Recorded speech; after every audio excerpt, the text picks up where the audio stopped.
Hello, magandang araw po muli sa lahat naming mga masusugid na taga-subaybay ng ating programang Araw-Araw na Pagpapala. Muli po, kami po ay nagagalak at ako po ay nagagalak na ah, muli magkaroon ng pagkakataon makapagbahagi ng kabutihan at pagpapala ng Diyos. Nawa, ang pagpapalang ito, nalaan ng Diyos ay ating pong matanggap at maranasan. Tayo po muna ay manalangin. Ama, dakilang Diyos, tunay nga kayo po ang Diyos na laging nagpapala sa bawat isang naghahanap at naghahangad sa iyo, Panginoon. Hayaan mo po, Ama, ng salita mo aming pong mapapakinggan sa araw na ito ay maging kapakinabangan sa aming buhay sa araw-araw at maging kapurihan sa iyong pangalan. Sa pangalan ni Jesus, Amen and Amen. So muli po at ito po ang salita ng Diyos na ating pong pagbulay-bulayan. At ito po ay medyo mahaba pero isa-summarize ko na lamang po para makita natin kung ano po yung gustong ipabatid ng Diyos sa buhay ng bawat sa atin. Ito po ay mula sa aklat ng mga awit o Salmo 116 verse 1 to 19. Wow, grabe ang haba. Pero magkukuha na lamang po ka ng mga ilang verses doon na siya po ating pag-uusapan. Pero yung kwento po ay atin pong titignan para tingnan natin kung paano po tayo makarelate sa mga nangyayari sa atin. Lalo na po sa panahon na tayo po ay patuloy na nasa kasagsagan ng pagharap ng pandemyang ito dahil alam po natin na ang buhay natin dito sa lupa ay punong-puno po talaga ng mga pasakit, challenges, pero ito po yung maganda. Ang Diyos ay mabuti pa rin sa kabila ng mga nangyayaring tila nagpapatawa. Kaya ang title po ng ating pag-aaralan ngayong araw na ito ay God is Good. O sa Tagalog, mabuti ang Diyos. Pwede ba sabihin natin, God is good? Yan, okay? So, ito pong kwentong ito ng Psalms 116 ay ito po ay awit at panalangin ni Haring David mula sa kanyang personal na karanasan at kung papaano niya nasabing sa kabila ng pangit sa kanyang pagtingin ng karanasan na kanyang kinakaharap that time ay nakita pa rin niya kung gaano kabuti ang Panginoon. Kaya nasabi niya sa verse 5, ganito pong pagkasabi niya sa verse 5, ang Panginoon nating Diyos ay mabuti, matuwid at mahabagin. Okay? Pero alam nyo, bago po niya nabanggit yon, tignan po muna natin kung ano po yung tunay na karanasan o sitwasyon ni Haring David that time. At bakit niya nasabi na sa kabila ng ganitong pangyayari ay nakita pa rin niya ang kadakilaan at kabutihan ng Diyos sa kanyang buhay. Okay? Alam niyo ba, sa mga talatang ito, ang personal na karanasan ni Haring David ay kumaharap siya sa bingit ng kamatayan. At alam niyo naman po, kapag ganito po ang ating pong nai-encounter o kinakaharap, of course, ang unang-unang mararamdaman mo ay makakaramdam ka ng sobrang pagkatakot, sobrang pag-aalala at sobrang pangamba. Yan po ang personal na naramdaman ni Haring David. Kaya sabi niya sa verse 3, natatakot ako dahil nararamdaman kong malapit na akong mamatay. So, dito sinasabi niya dito yung nasa bingit na po siya ng kamatayan that time. So, normal po na makaramdam po siya ng pagkatakot at sobrang pag-alala at sobrang pangamba. Pero ito po yung magandang ginawa ni Haring David para makita niya at maranasan niya kung gaano kabuti ang Diyos sa kabila ng kanyang napakapangit na sitwasyon. Life and death, itong situation na to. Ang pinili niyang lumapit at tumawag sa Panginoon at humingi ng tulong sa Diyos. At asahan nyo kung ano po ang gagawin ng Diyos every time na tayo po ay lalapit at hihingi ng tulong sa Panginoon. Of course, siya po ay sasagot at tayo po ay ililigtas. So yan po yung ginawa ni Haring David, kaya pagdating sa pagbaba ng mga verses po mula verse 5, dun na bago yung pananaw niya. Imbes na pagdaing, pagkatakot, pangamba o pagkawalan na ng pag-asa dahil nasabingit na po siya ng kamatayan. Alam nyo, siguro isang pitik na lang, tigok na siya that time. Imagine, maaaring isang hibla na lang ng buhok yung humahawak para mabuhay siya. Pero doon niya naranasan kung gaano kabuti ang Diyos. Marahil sa mga panahong ito, meron din po tayo mga iba't ibang mga pinangangambahan o kinakatakutan, lalo na po itong banta ng Delta variant na ito na sinasabi ng mundong ginagalawan natin. Alam nyo, aminin natin sa hindi, marami po talagang tinamaan ng pag-alala at sobrang takot, lalo na kapag ikaw ay nakakaranas na po ng severe na tinatawag, severe, or may mga ibang illness, or may mga ibang life and death na situations natin. Kapatid, ito po ang sinasabi ng salita ng Panginoon sa atin.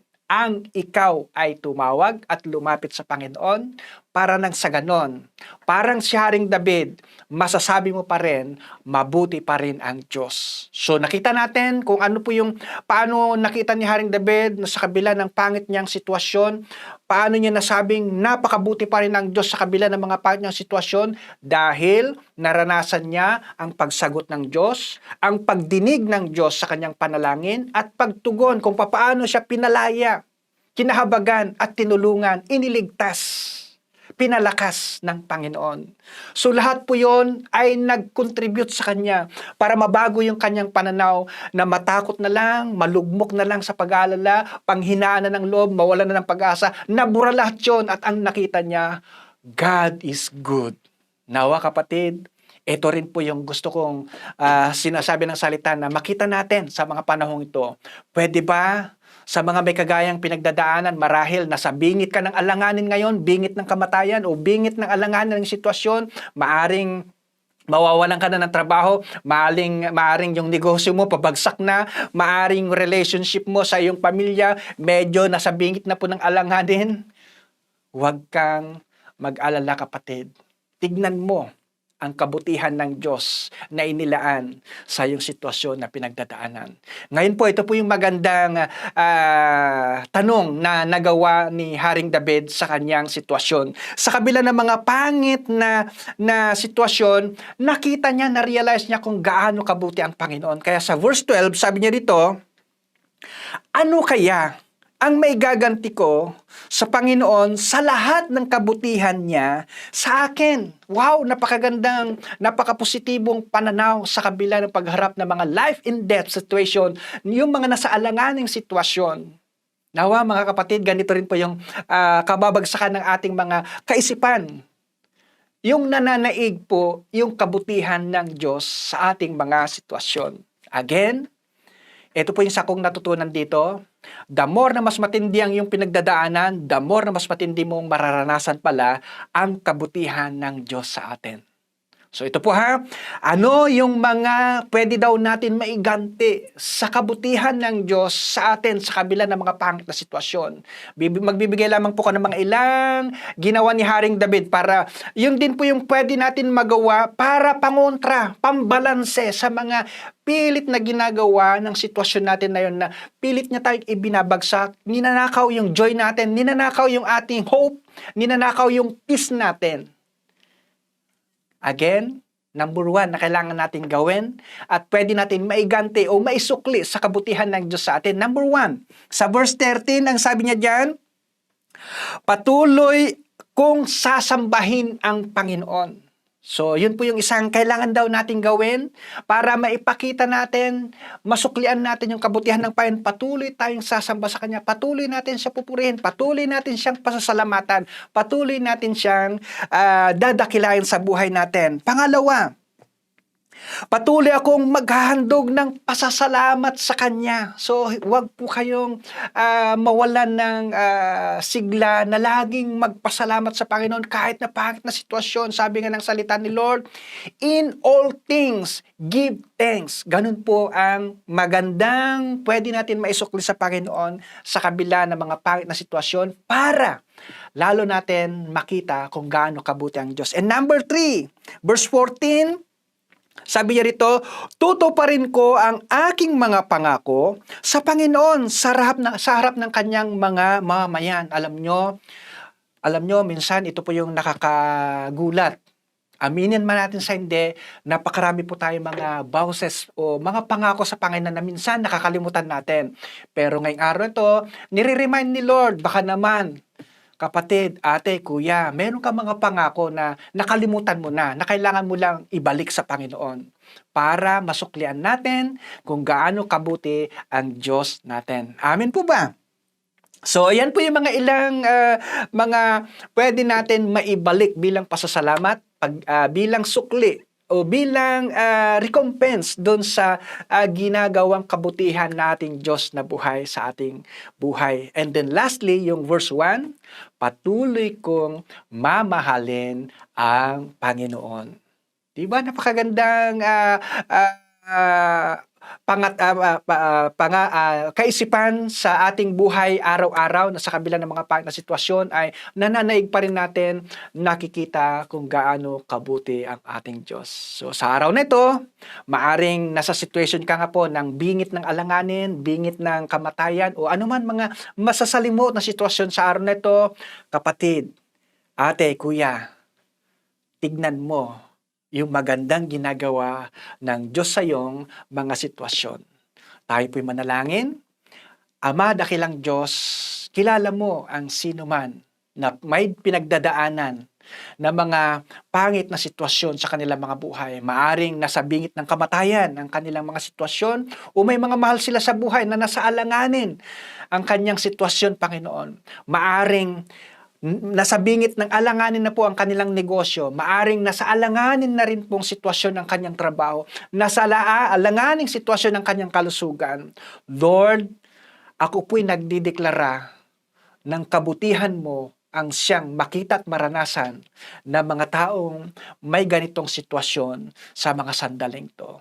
Dakilang Diyos, hayaan mo na maranasan namin parate ang kabutihan mo sa kabila ng mga pangit naming nararanasan sa buhay na to. At the same time, Lord, magawa naming masuklian ang lahat ng kabutihan mo po sa aming mga buhay. Sa pamamagitan ng pagmamahal sa iyo, patuloy na pagtitiwala sa iyo, at patuloy na pagsamba sa iyo, at pagbabalik ng aming mga pangako sa iyo. Salamat po ng marami sa pangalan ni Jesus. Amen and amen. Salamat po ng marami, mga minamahal po namin taga-subaybay. Kung kayo po ay napagpapala sa programang ito, like and share po sa mga kaibigan din po. Salamat po ng marami and God bless you. Bye-bye!